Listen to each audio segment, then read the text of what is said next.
Welcome you all. I am going to present about the topic source coding theorem. First we can see the source coding.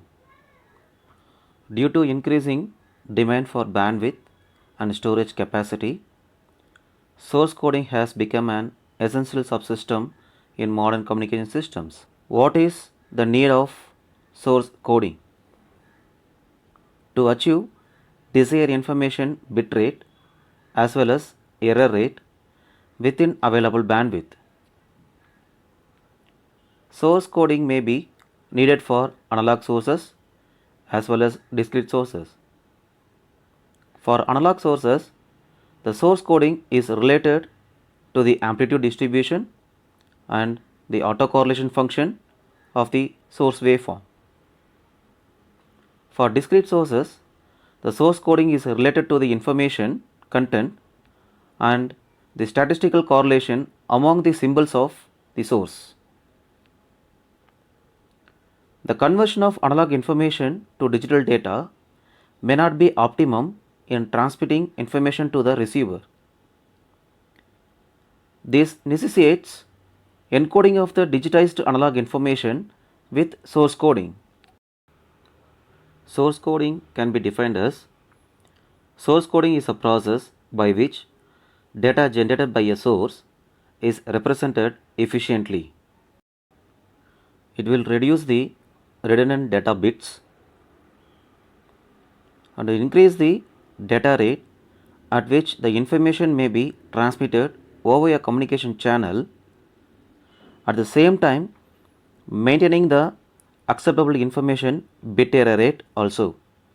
If the messages are not equally likely, then actual information rate is less than maximum achievable rate. Main objectives of source codings are to form efficient description of information for a given available data rate. Source coding can allow the low data rates to obtain an acceptable efficient description of the source information. Efficient source encoders use the statistical properties of the source. Here, the frequently occurring messages are encoded with less binary digits and rarely occurring messages are encoded with more number of binary digits. Due to this encoding method, the information rates are increased. The efficient source encoding methods are also called variable length encoding. Now we can see about efficient source encoder. There are two basic requirements in efficient source encoder. The first one, the code words generated by a source encoder should be in binary form, and the second one, source code should be uniquely decodable so that the original source sequence can be reconstructed perfectly from the binary sequence. Next we can see average code word length. Average code word length can be denoted by the letter L dash. It represents the average number of bits per source symbol used in the source encoding process. The binary code word assigned to symbol S suffix k by the source encoder having the code length small n suffix k measured in bits. Then the average code word length of a source encoder is L dash is equal to summation k varying from 1 to k pk into nk. Now you can see about code efficiency of the source encoder. The code efficiency of the source encoder is defined as the ratio of minimum possible value of average code word length is called as L dash minimum to the average of code word length L dash of the symbols used in the source encoding process.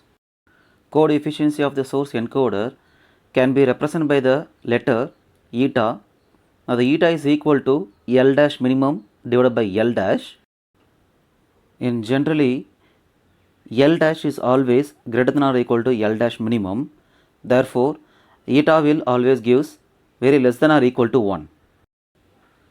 Now here we can see that Shannon's source coding theorem statement: for a given discrete memoryless source, the average code word length for any distortionless source encoding scheme is less than or equal to source entropy h of x is nothing but L dash is always greater than or equal to h of x.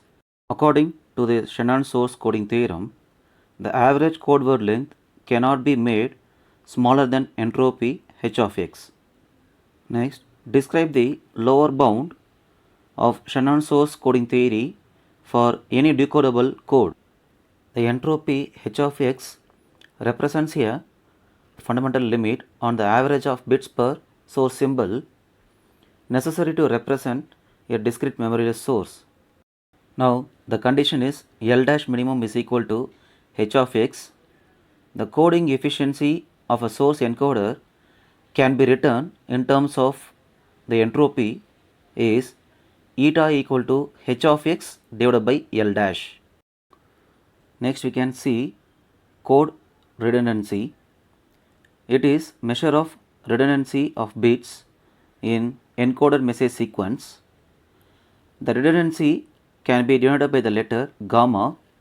The functional value is equivalent to 1 minus eta.